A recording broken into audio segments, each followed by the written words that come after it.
نحمده ونستعينه ونستغفره ونعوذ بالله من شرور أنفسنا ومن سيئات أعمالنا من يهده الله فلا مضل له ومن يضلله فلا هادي له وأشهد أن لا إله إلا الله وحده لا شريك له وأشهد أن محمدا عبده ورسوله أما بعد فإن خير الحديث كتاب الله وخير الهدي هدي محمد صلى الله عليه وسلم وشر الأمور محدثاتها وكل محدثة بدعة وكل بدعة ضلالة وكل ضلالة في النار فأعوذ بالله من الشيطان الرجيم بسم الله الرحمن الرحيم يا أيها الذين آمنوا اتقوا الله حق تقاته ولا تموتن إلا وأنتم مسلمون يا أيها الناس اتقوا ربكم الذي خلقكم من نفس واحدة وخلق منها زوجها وبث منهما رجالا كثيرا ونساء واتقوا الله الذي تساءلون به والأرحام إن الله كان عليكم رقيبا يا أيها الذين آمنوا اتقوا الله وقولوا قولا سديدا يصلح لكم أعمالكم ويغفر لكم ذنوبكم ومن يطع الله ورسوله فقد فاز فوزا عظيما. تمام قسم کی حمد و ثنا بڑائی کبریائی تعریف و توصیف اس اللہ وحدہ لا شریک کے لیے لائق و زیبا ہے جس نے ساری کائنات کو عدم سے وجود بخشا. درود نازل ہو تمام انبیاء علیہم السلام پر جنہیں اللہ سبحانہ و تعالیٰ نے اپنی اپنی قوموں تک ہادی و رہبر بنا کر بھیجا.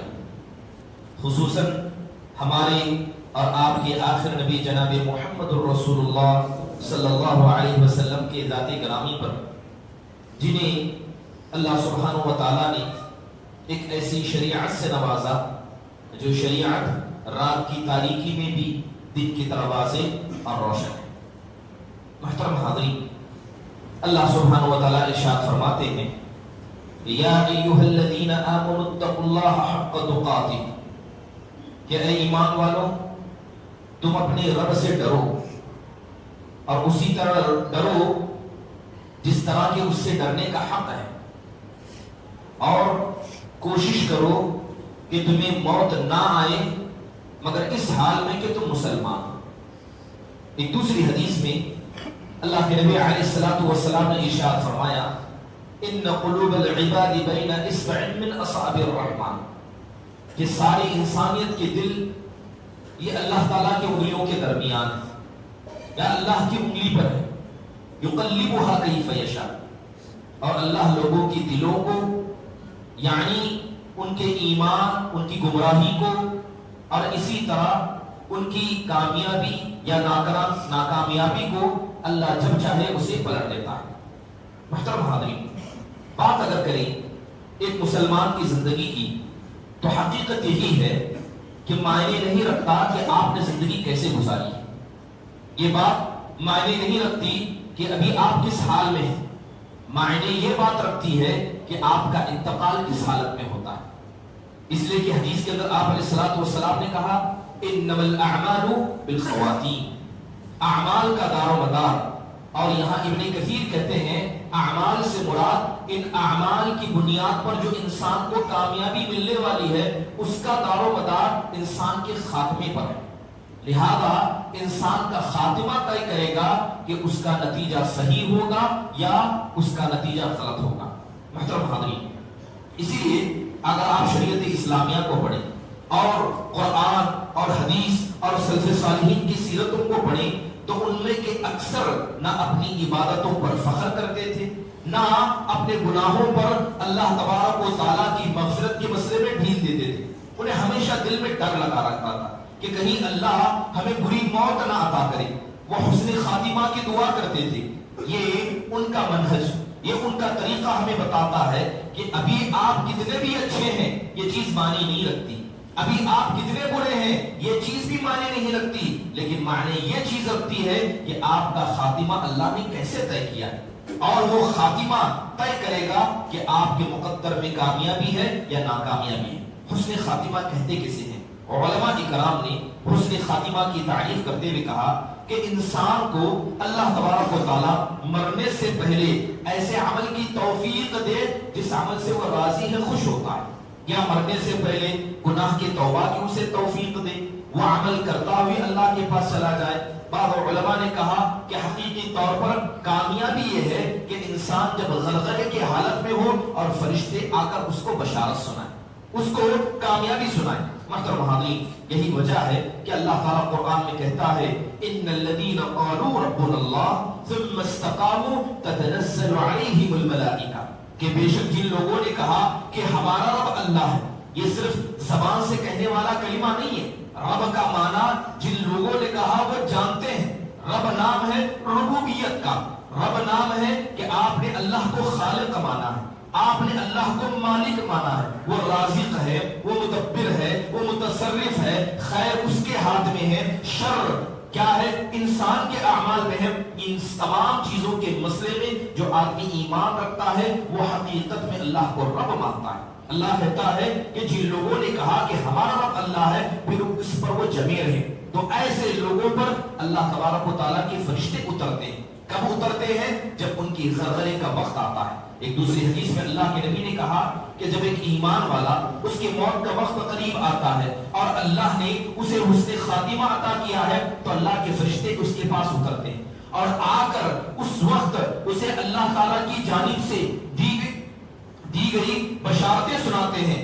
جب اسے یہ بشارتیں سنائی جاتی ہیں تو اس کی محبت اللہ کے لیے اور بڑھ جاتی ہے، وہ اللہ سے ملاقات کی امید رکھنے لگتا ہے۔ وہ ایک حقیر مخلوق ہے جو اللہ سے ملاقات کی امید رکھ رہا ہے، مگر اس کی یہ ملاقات کی امید حقیقت میں اللہ تبارک و تعالیٰ کی رضامندی کی بات ہوتی ہے۔ اس لیے حدیث کے اندر کہا گیا من احب لقاء اللہ احب اللہ لقاءہ، کہ جس آدمی نے اللہ سے ملاقات کی محبت دکھائی، اللہ سے ملاقات کرنے کا کیا ہے چاہت دکھائی، اللہ بھی ایسے بندے سے ملاقات کی خواہش رکھتا ہے، اللہ تعالیٰ اس سے ملاقات کرنا چاہتا ہے، اور جو اللہ تعالیٰ سے ملاقات کو ناپسند کرتا ہے اللہ بھی ایسے بندے سے ملاقات کو ناپسند کرتا ہے۔ محترم حاضرین، یاد رکھنا چاہیے کہ انسان کی زندگی جو چند لمحوں پر شروع ہوتی ہے اور چند لمحوں پر ختم ہوتی ہے۔ انسان دنیا میں آتا ہے، سانس شروع ہوئی زندگی شروع ہو گئی، سانس ختم ہو گئی انسان کی دنیا ختم ہو گئی، بلکہ حدیث کے اندر کہا گیا کہ جو مر گیا اس کی قیامت وہاں سے شروع ہو گئی۔ تو اس زندگی میں انسان کو ہنسی حقیقت میں کس چیز کی طرف توجہ دینا چاہیے؟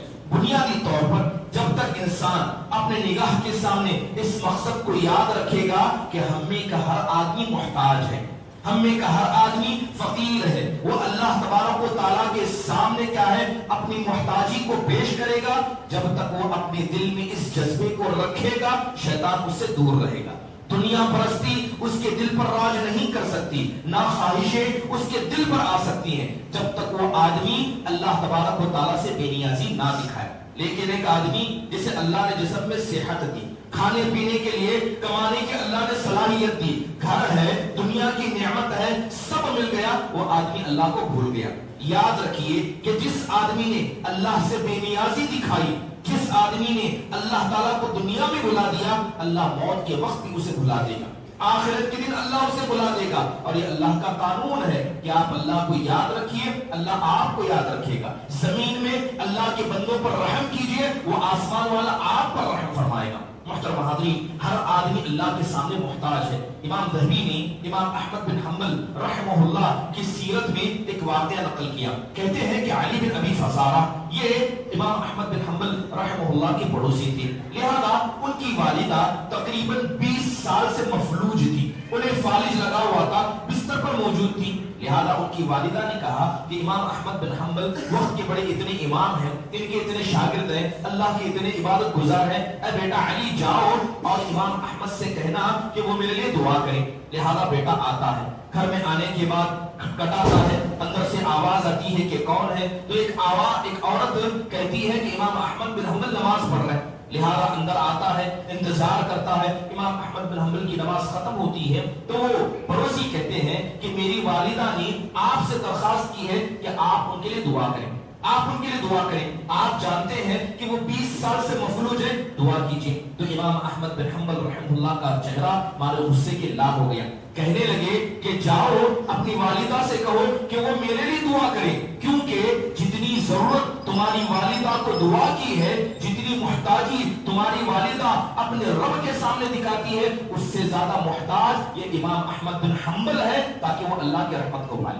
مارے غصے میں یہ لفظ کہا تو جیسے ہی یہ معاملہ انہوں نے دیکھا انہیں سمجھ میں نہیں آیا. حضرت علی کیا ہے گھر سے باہر نکلتے انتظار کرتے ہیں تو علی بن فزارہ کے انتظار میں کیا ہے وہ بڑھیا عورت گھر سے باہر نکلتی ہے اور کہتی ہے کہ میں نے امام احمد کو دیکھا کہ وہ تمہاری والدہ کے لیے دعا کر رہے تھے، جاؤ تم چلے جاؤ. سبحان اللہ. گھر پہنچے اور اپنی والدہ کو دیکھا کہ ان کی صحت میں افاقہ ہو گیا تھا. محترم حاضرین، بتانے کا مقصد یہ ہے کہ دنیا کا کوئی آدمی اللہ سے بے نیاز نہیں ہے. ایک وہ جو 24 گھنٹے عبادت کرتا ہے، نہ وہ بے نیاز ہے، نہ وہ جس نے اللہ کو بھلا دیا. ہر آدمی محتاج ہے. جب تک آدمی اللہ کی محتاجگی کو، اپنی غربت کو اور اپنی کمزوری کو اللہ تعالیٰ کے سامنے رکھ کر جانے گا، وہ ہمیشہ اللہ کا عبادت گزار بنے گا. محترم حاضرین، ہر انسان کو ڈرنا چاہیے کہیں اللہ اسے بری موت نہ دے. جب تک انسان اس چیز کو مد نظر نہیں رکھے گا وہ حسن خاتمہ کے بارے میں غور نہیں کرے گا. اللہ تعالیٰ نے قرآن مجید میں ایک آدمی کا ذکر کیا، وَاتْلُ عَلَيْهِمْ نَبَأَ الَّذِي آتَيْنَاهُ آيَاتِنَا فَانْسَلَخَ مِنْهَا فَأَتْبَعَهُ الشَّيْطَانُ. اللہ کہتا ہے کہ نبی ان لوگوں پر اس آدمی کا قصہ آپ پڑھ کر سنائیے، آپ اس کے بارے میں بتائیے کہ جس کو ہم نے اپنی آیتیں عطا کی، ہم نے نشانیاں عطا کی. امام قرطبی کہتے ہیں کہ وہ آدمی اہل علم میں سے تھا، اللہ تعالیٰ نے اسے علم کی دولت سے نوازا تھا، لیکن ہوا یہ فَانْسَلَخَ مِنْهَا، وہ اللہ کی اطاعت سے نکل گیا. دل میں علم تھا، سینے میں علم تھا، مگر اس علم پر اس نے عمل نہیں کیا. تو جس طرح کہ ایک سانپ اپنے جلد کو چھوڑ دیتا ہے اسے انسلاخ بھی کہا جاتا ہے. تو اللہ نے کہا کہ علم تھا مگر وہ آدمی عمل سے ایسے ہی نکل گیا. فَأَتْبَعُهُ الشَّيْطَانُ، تو شیطان نے اس کا پیچھا کیا. اور یاد رکھیے صرف علم انسان کو اللہ کے سامنے بچا نہیں سکتا جب تک کہ اس علم پر انسان عمل نہ کرے. اللہ تعالیٰ نے اس کا ذکر کرتے ہوئے کہا کہ ہم نے اسے گمراہوں میں سے کر دیا.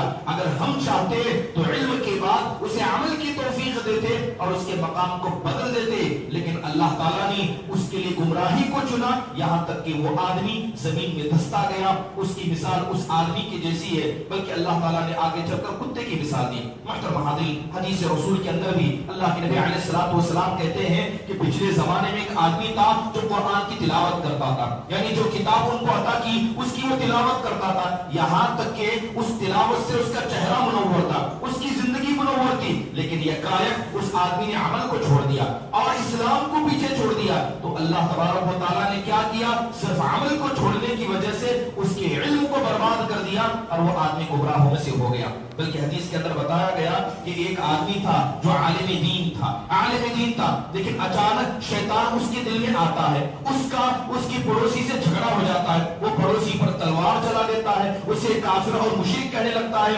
تو آپ سے پوچھا گیا اے اللہ کے نبی یہ تو بتائیے کہ وہ عالم جو قاتل ہے اور وہ جو مرنے والا ہے ان میں برا کون ہے؟ تو آپ نے کہا کہ الرامی، جو مارنے والا تھا، جو قتل کرنے والا تھا، حقیقت میں یہ کفر اور شرک کا زیادہ حقدار ہے. محترم حاضرین، یہ آیت اور یہ حدیث رسول چند بنیادی باتیں ہمیں بتاتے ہیں. پہلی بات یہ ہے کہ صرف علم انسان کو بلند کبھی نہیں کر سکتا جب تک کہ وہ اس علم کی اتباع کرنے نہ لگ جائے. دوسری اہم بات یہ ہے کہ اگر کسی آدمی کے پاس کچھ اچھائیاں ہیں تو کبھی اپنی اچھائیوں پر غرور نہ کرے، کیونکہ غرور اور تکبر یہ شیطان کی صفت ہے، اور جس نے اس کو اپنایا علم والا ہوگا، عمل کرنے والا ہوگا، مگر اس کا دوسرا ساتھی شیطان ہوگا. محترم حاضرین، یہ چیز ہمیں بتاتی ہے کہ اگر کوئی عالم دین بھی کسی مسئلے میں غلط ہو جائے تو اس کی اتباع اور اس کی اقتداء جائز نہیں ہے. امام طرطوشی رحمہ اللہ علیہ بڑی پیاری بات کہتے ہیں. وہ کہتے ہیں کہ میں نے جب سیرت کو پڑھا، صحابہ کی زندگی کو پڑھا،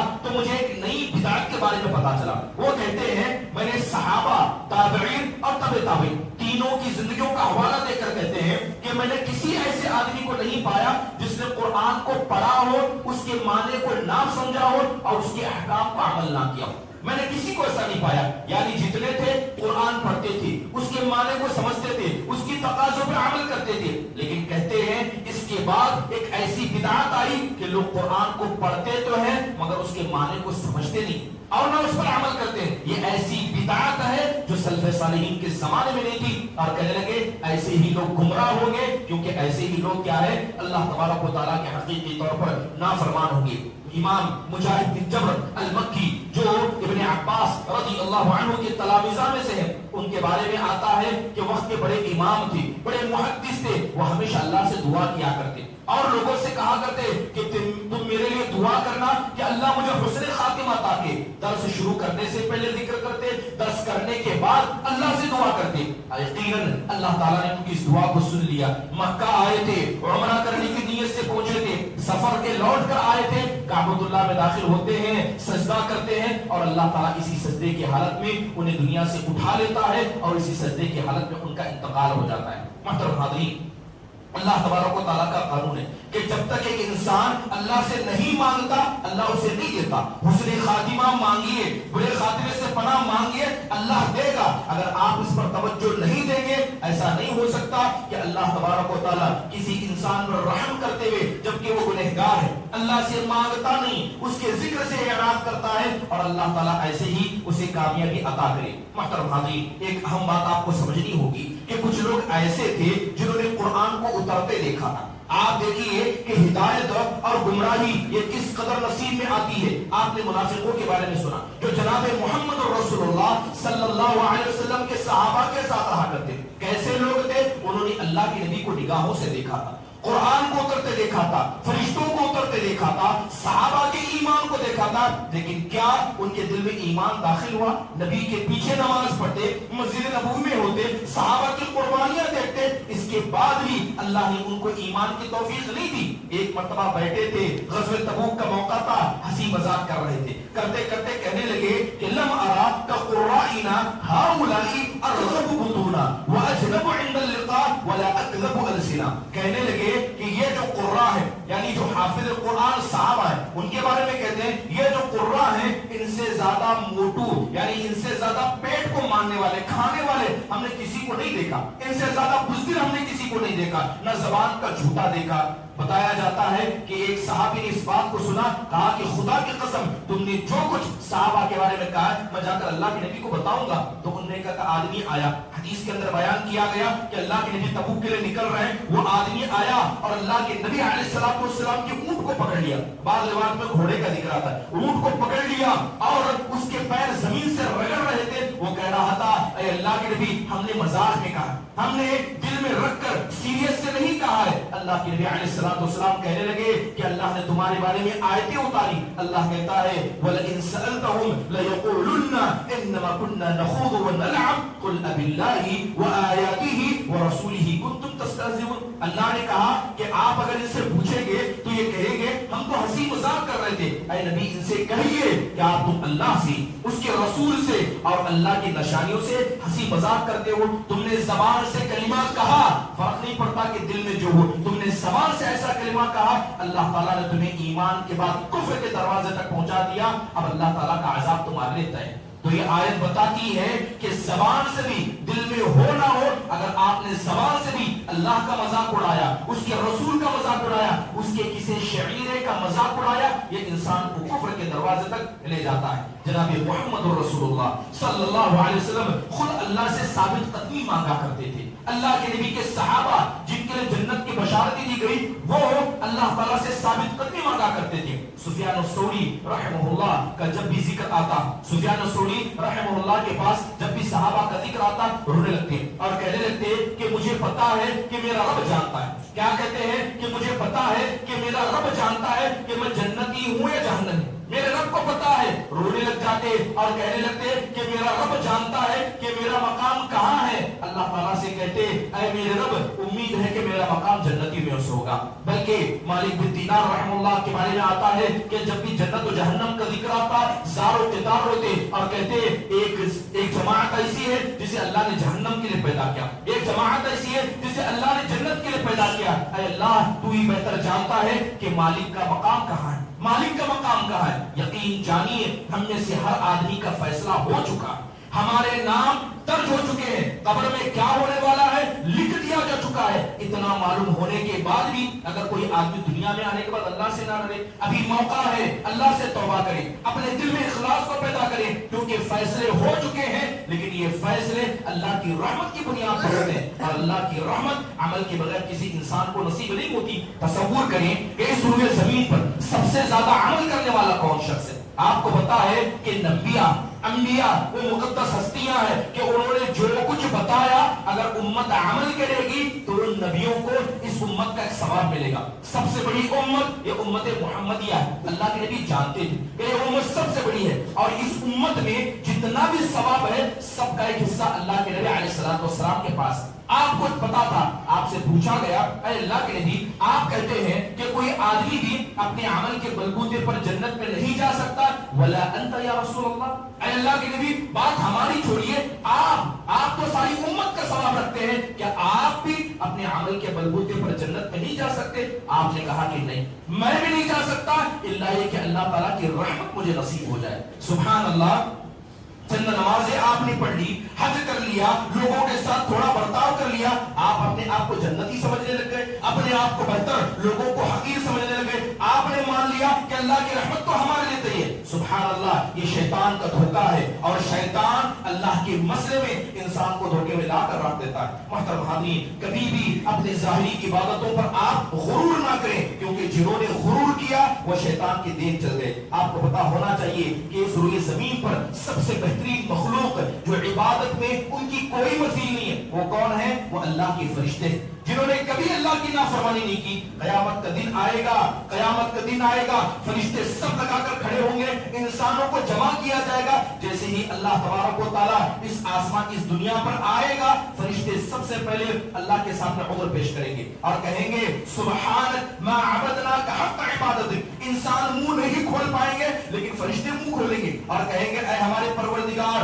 تیری ذات بڑی پاک ہے, ہم تجھ سے معذرت کرتے ہیں کہ ہم نے تیرے عبادت کے حق کو ادا نہیں کیا, جیسی عبادت کرنی چاہیے اے اللہ ہم نے نہیں ادا کیا. الا اننا لم نشرک بشیئا, لیکن اتنی گواہی ہم ضرور دیتے ہیں کہ ہم نے تیرے ساتھ شرک نہیں کیا, ہم نے تیرے ساتھ شرک نہیں کیا. حضرت ابراہیم خلیل علیہ السلام کی قربانیاں کیا کم ہے؟ کیا ان کو آگ میں ڈالا گیا تو کیا اللہ پر توکل نہیں تھا؟ ایک بیٹا جو بڑی عمر کے بعد ملا, اللہ تعالیٰ نے اس کو ذبح کرنے کا حکم دیا, حضرت ابراہیم آگے بڑھے. حضرت ابراہیم کی ساری زندگی آزمائشوں سے گزری. اس کے بعد بھی حضرت ابراہیم کیا کہتے ہیں؟ والذی اتبع ان یغفر لی خطیئتی یوم الدین, کہ میرے رب سے مجھے یہی لالچ ہے, یہی امید ہے کہ بس اللہ مجھے قیامت کے دن رسوا نہ کرے, مجھے رسوا نہ کرے, کامیابی نہ ملے لیکن اللہ مجھے رسوا نہ کرے. حضرت ابراہیم دعا کرتے تھے. حضرت ابراہیم کی دعاؤں پر غور کرے, آپ کو اللہ کا ڈر نظر آئے گا, آپ کو اللہ کا ڈر نظر آئے گا.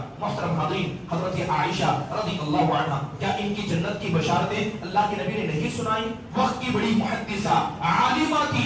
اللہ تبارک و تعالیٰ نے کیسا مقام حضرت عائشہ کا عطا کیا. ایک الزام لگایا گیا جسے خود قرآن نے افک, جھوٹا قصہ کہا, واقعہ لگایا گیا. حضرت عائشہ کو پتا نہیں تھا, اپنے والد کے گھر پہنچی تب پتا چلا کہ کیا کیا چیمی گوئیاں ان کے بارے میں ہو رہی ہیں. حضرت عائشہ رضی اللہ عنہا گھر میں ہے, اللہ کے نبی اپنے گھر میں, آپ کو نہیں پتا کہ حقیقت کیا ہے. حضرت عائشہ رضی اللہ عنہا رو رہی ہیں, گڑ گڑا رہی ہیں. قرآن میں اللہ نے آیتیں اتاری, 10 آیتیں سورہ نور کے اندر 10 آیتیں ہیں جو حضرت عائشہ کی برات پر اتری. جیسے ہی اللہ کے نبی علیہ السلام نے مبارکبادی دیتے ہوئے حضرت عائشہ کے گھر میں خبر پہنچائی, حضرت عائشہ زار و قطار رونے لگی, زار و قطار رونے لگی, کہنے لگی مجھے نہیں لگتا تھا کہ میری جیسی ایک حقیر مخلوق کے بارے میں اللہ قرآن میں 10 آیتیں اتارے گا جو قیامت تک تلاوت کے انداز سے پڑھی جائیں گی. مجھے ایسا نہیں لگتا تھا, مجھے تو لگتا تھا کہ اللہ اپنے نبی کو خواب دکھا دے گا اور خواب میں میری برات کا اظہار کر دیا جائے گا. یہی مقام انسان کا دل میں ہونا چاہیے.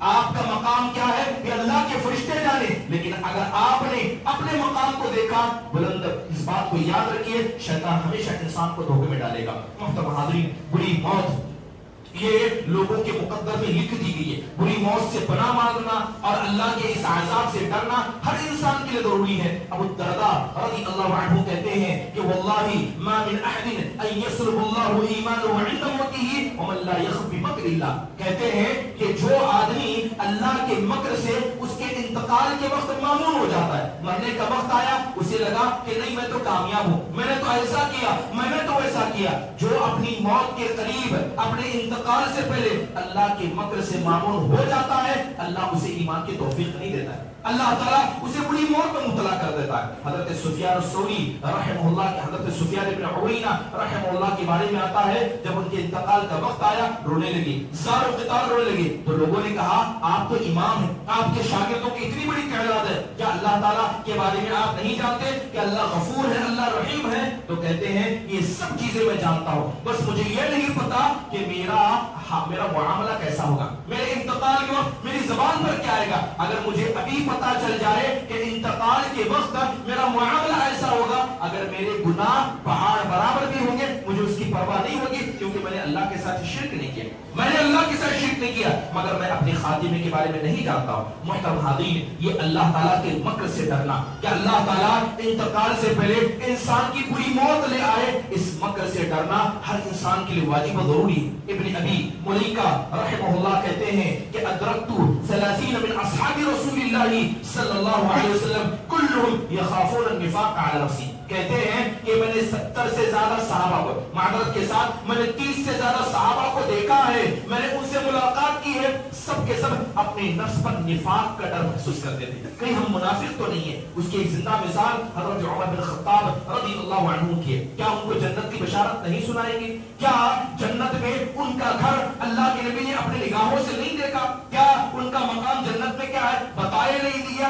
سب اپنی جگہ، لیکن اللہ کے مکر سے وہ بھی معمول نہیں تھی۔ ایک مرتبہ ایک جنازہ پڑھانے کے لیے آگے بڑھے، صحیح مسلم کی روایت ہے، آگے بڑھے، حضرت حذیفہ بن یمان پہلی صف میں تھے، آگے بڑھے تو حضرت حذیفہ نے آہستہ سے کان میں کہا انہ من ہؤلاء، کہنے لگے کہ جس کی جنازے کی نماز پڑھانے کے لیے آگے بڑھے ہیں یہ ان لوگوں میں سے ہے جن کا ذکر اللہ کے نبی نے میرے سامنے کیا تھا، یعنی یہ منافقوں میں سے ہے، اس کے بارے میں اللہ کے نبی نے مجھے بتایا۔ جیسی یہ بات سنی پلٹے اور حضرت حذیفہ کو سب سے لے کر پیچھے چلے گئے، رونے لگے اور کہنے لگے اس اللہ کا واسطہ دے کر جس اللہ نے جناب محمد رسول اللہ کو حق سے بھیجا، اسی اللہ کا واسطہ دے کر تم سے پوچھتا ہوں کہ اللہ کے نبی نے منافقوں میں میرا بھی نام لیا تھا؟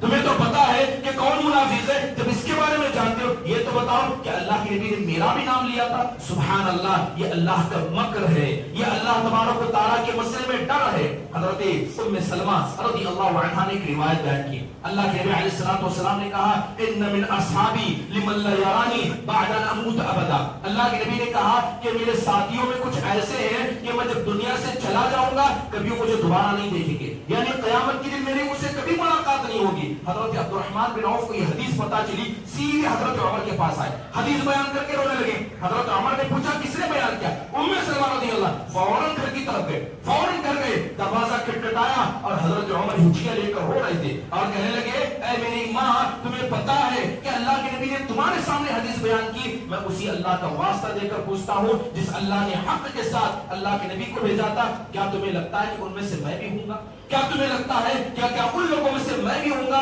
جنہیں اللہ کے نبی نہ قیامت کے دن دیکھیں گے نہ اس سے ملاقات کبھی ہوں گے؟ تو حضرت ام سلمہ کہتی ہیں کہ ہرگز نہیں، مجھے لگتا ہے کہ آپ ان میں سے نہیں ہو، لیکن آپ کے بعد کسی اور کے لیے یہ گواہی میں کبھی نہیں دوں گی۔ محترم حاضرین، ضروری ہے کہ انسان کو اللہ کے مکر سے ڈرنا چاہیے۔ چلیے کچھ قصے سن لیجئے جن کے برے خاتمے ہوئے۔ امام ابن کثیر نے البدایہ والنہایہ کے اندر ایک قصہ نقل کیا ہے، امام ابن الجوزی سے نقل کیا ہے کہ 268 ہجری میں ایک شخص تھا جس کا نام عبدہ بن عبد الرحمن تھا، عبدہ بن عبد الرحیم تھا۔ یہ فارس کے روم کے خلاف لڑائی میں بڑا بہادر تھا، مسلمانوں کا سپہ سالار تھا، یہ لڑ رہا تھا، اس کی زندگی کا صرف مقصد یہ تھا کہ وہ اللہ کے راہ میں شہید ہو جائے. بتایا جاتا ہے کہ روم کی لڑائیوں میں تقریباً 20 بڑی بڑی لڑائیوں میں شامل تھا اور ہر لڑائی میں اس کی خواہش تھی کہ اللہ تعالیٰ کے لیے میری جان فنا ہو جائے. ایک مرتبہ روم کے قلعوں میں سے ایک قلعے کا محاصرہ کیا جا رہا تھا, تو وہاں سے محاصرے کے بعد عورتوں کو باہر نکالا گیا.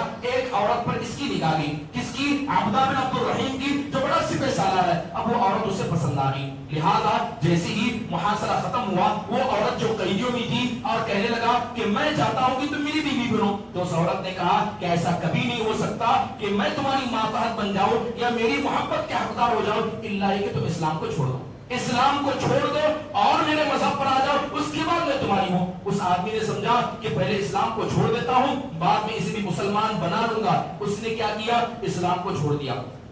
قصہ بیان کیا جاتا ہے البدایہ والنہایہ کے اندر پوری تفصیل لکھی گئی کہ اس آدمی کے بعد اس نے جب اسلام کو چھوڑا اس کی حالت ایسی ہو گئی کہ چند دنوں کے بعد اللہ نے اس کی عقل کو ختم کر دیا. وہ بازاروں میں گھوما کرتا, پاگلوں کی طرح رہا کرتا, یہاں تک کہ جب اس کے ساتھی گزرا کرتے پتا ہے اور اسے کہا کرتے کیا تمہیں پتا ہے کہ تمہاری پہلے کیا حالت تھی, تم حافظ قرآن تھے, یہ تو بتاؤ کیا قرآن میں سے تم کو کچھ یاد ہے؟ تو کہتا مجھے قرآن میں سے کچھ یاد نہیں, لیکن ایک آیت یاد ہے. اللہ تعالیٰ کہتا ہے ربما یود الذین کفروا لو کانوا مسلمین, کہ ایک وقت آئے گا کہ کافر تمنا کریں گے کہ کاش ہم مسلمان ہو گئے ہوتے, ہم کاش مسلمان ہوتے. مجھے صرف ایک آیت یاد ہے, اس کے بعد مجھے کوئی آیت نہیں ہے. محترم حاضرین, یہ اس آدمی کا معاملہ ہے جس کے ایک وقت زندگی کی حالت اور مقصد یہ تھا کہ وہ اللہ کے خاطر اپنی جان دے, لیکن حالت کیا ہوئی اور اسی حالت میں وہ آدمی دنیا سے چلا گیا. اللہ کے نبی علیہ الصلوۃ والسلام نے قیامت کی نشانی میں سے کہا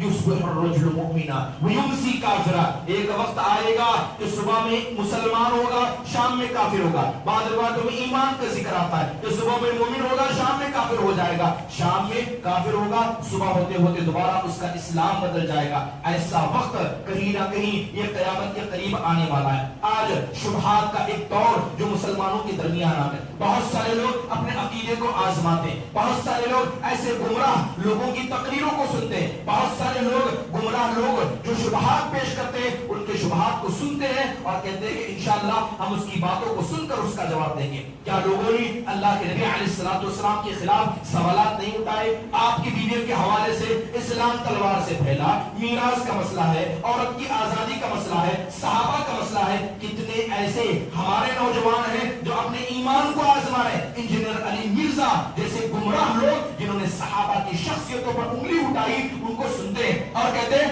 ہم اسے سنیں گے, اس کے سوالات کو سن کر جواب دینے کی کوشش کریں گے.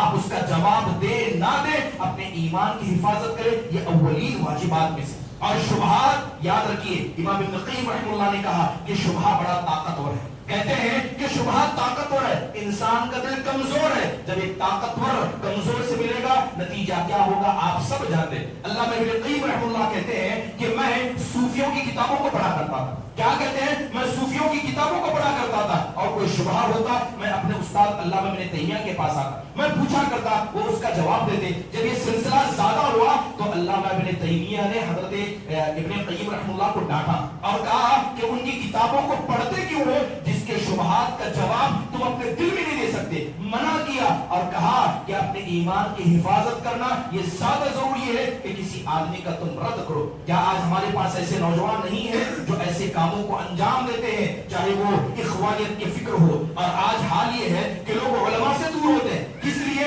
تحقیق کا مزاج کہ ہم تحقیق کر لیں گے, ہم پڑھ لیں گے. یاد رکھیے جس نے اپنے ایمان کو آزمانا چاہا وہ بہت سارے ایسے ہیں جنہوں نے اپنے ایمان کو گمراہ کر کے رکھ دیا. آج یہ تو شبہات ہیں. شہوات کی بات کی جائے, اللہ ہی رحم فرمائے, کتنے ایسے شہوات ہیں, چاہے پیٹ کی شہوت ہو, جسموں کی شہوت ہو, مال کی شہوت ہو, ریاست کی شہوت ہو, اور آج عزت کی شہوت تو اتنی ہے کہ کسی آدمی کو آپ گرا کر بات کریں, بنڈی چلاتا ہوگا, روڈ پر ڈھیرا لگاتا ہوگا, لیکن کیا مجال کہ کوئی کسی آدمی کی بدتمیزی کو برداشت کرے. ریلوے میں کام کرتا ہوگا, آپ اسے عزت دے کر بات کریں. ہر آدمی آج عزت کا طلبگار ہے. اور اللہ کے نبی نے کہا تھا مَذِئْبَانِ جَائِعَانِ أُرْسِلَ فِي خَلْمٍ, آپ نے کہا کہ اگر دو بھوکے بھیڑیوں کو اگر کسی بکری کے ریوڑ میں چھوڑ دیا جائے, وہ بھوکے بھیڑیے ان بکریوں کو اتنا نقصان نہیں پہنچائیں گے جتنا مال کی چاہت اور عزت کی چاہت انسان کے دین کو نقصان پہنچا دیتے ہیں. محترم حاضرین، عزت اللہ سے مانگے، عزت کتاب و سنت سے مانگے. جو آدمی لوگوں سے عزت کا طلبگار ہوگا، سب سے پہلے لوگ کہتے ہیں کہ آپ نے مجھ سے بات ہی ایسے کی.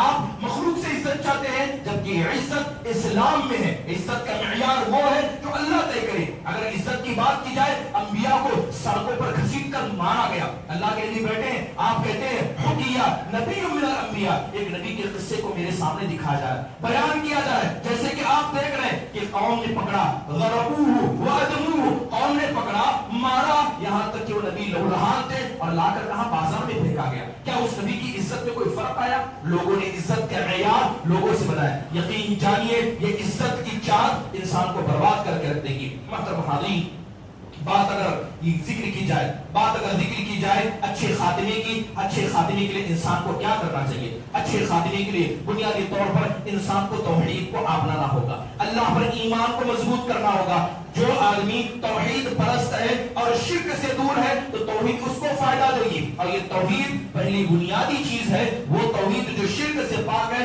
انسان کو حسن خاتمہ عطا کر سکتی ہے. اس کے علاوہ دین پر استقامت اپنانا، اور دین پر استقامت بنیادی طور پر نمازوں کی پابندی ہے، بنیادی طور پر حلال و حرام کی تمیز ہے، بنیادی طور پر اللہ کے حق کو، اس کے بندوں کے حقوں کو ادا کرنا ہے. اس کے علاوہ ہر وقت اللہ سے توبہ کرنا، اللہ سے معافی مانگنا، اللہ کا ذکر کرنا، اللہ سے دعا کرنا، لوگوں کے ساتھ، اللہ کے بندوں کے ساتھ احسان کرنا، فقیر ہے، مسکین ہے، یتیم کی کفالت کرنا، پڑوسیوں کے ساتھ اچھا برتاؤ کرنا، اور خاص کر اپنی گھر کی عورتوں کے ساتھ اچھا برتاؤ کرنا، یہ مخلوقات کے ساتھ برتاؤ میں سے ہے. لوگوں کا حال یہ ہے کہ باہر سفید کالر ہے اور گھر میں جلاد و فرعون ہے. یاد رکھیے یہ نبی کریم صلی اللہ علیہ وسلم کی سنتوں کی خلاف ہے. آپ نے کہا خیرکم خیرکم لأبی، اگر تمہارے اندر اخلاق ہے، نرمی ہے، خرچ کرنے والے ہو تو ہر بلائی کے حقدار تمہاری گھر کی عورتیں پہلے ہیں. محترم حاضرین، اس کے علاوہ اللہ کے ساتھ اچھا گمان رکھنا، مصیبتوں پر صبر کرنا، اور قول اور عمل میں سچا ہونا، قرآن کی تلاوت پر حفاظت کرنا، مسجد ہو، اللہ کے گھروں سے تعلق رکھنا، یہ کچھ بنیادی چیزیں ہیں جو انسان کو حسن خاتمہ عطا کرتی ہیں. چلیے کچھ انبیاء اور اسی طرح صحابہ کی قصے دیکھ لیتے ہیں، خصوصی طور پر صحابہ کی، کہ انہوں نے اپنی زندگی میں کون سا ایسا کام کیا تھا کہ اللہ نے ان کو حسن خاتمہ عطا کیا. سب سے پہلے بات کی جائے حضرت ابو بکر صدیق کی. امام ابن الاسیر نے لکھا ہے کہ ابو بکر صدیق رضی اللہ عنہ کلمہ پڑھتے پڑھتے دنیا سے گئے تھے. حضرت ابو بکر کا مسئلہ کیا تھا کہ ہمیشہ عمل میں لگے رہتے، انہیں آخرت کی فکر تھی، دنیا کی فکر نہیں تھی، زندگی پر عمل کرنے میں گیا. آپ کھڑے ہوئے، آپ نے کہا کس نے روزہ رکھا؟ کہا کہ میں نے روکا. کس نے بیمار کی عیادت کی؟ میں نے کیا. حضرت ابو بکر کی زندگی ہمیشہ عمل پر تھی. اور یہ حدیث ہم جانتے ہیں کہ جو آدمی زندگی پر عمل کرتا ہے اللہ موت سے پہلے بھی اسے عمل کی توفیق دیتا ہے. حضرت ابو بکر صدیق رضی اللہ عنہ کا یہ مسئلہ تھا. حضرت عمر بن خطاب، انہیں بھی اللہ نے اچھی موت عطا کی. ابو لولو مجوسی نے انہیں مارا. پوچھا کہ کس نے مجھے مارا؟ کہ کسی مسلمان نے مجھے مارا؟ کہا کہ نہیں، ایک مجوسی نے مارا ہے. تو کہا الحمدللہ الذی لم یجعل منیتی علی ید مسلم. کہنے لگے اللہ کی تعریفیں ہیں کہ اللہ تعالیٰ نے کسی مسلمان کے ہاتھ کو مجھ تک نہیں پہنچایا، کسی ایسے نے مارا جو مجھے شہادت نصیب کی. حضرت عمر کی زندگی کے کارنامے کیا ہے؟ حضرت عمر کی کارنامہ یہ تھا کہ انہوں نے ہمیشہ مسلمانوں کو متحد بنانے کی کوشش کی. دوسرا عمل اصلاح کا تھا، ہمیشہ اصلاح کا کام کرتے. پیٹ پھٹا ہے، ڈالا جا رہا ہے، سب پیٹ سے نکل جا رہا ہے. ایک نوجوان آیا، تخنے سے کپڑے نیچے تھے، حالت ایسی، لیکن اصلاح کا عمل ایسا. کہا یا شاب ارفع ثوبک. حالت ایسی کہ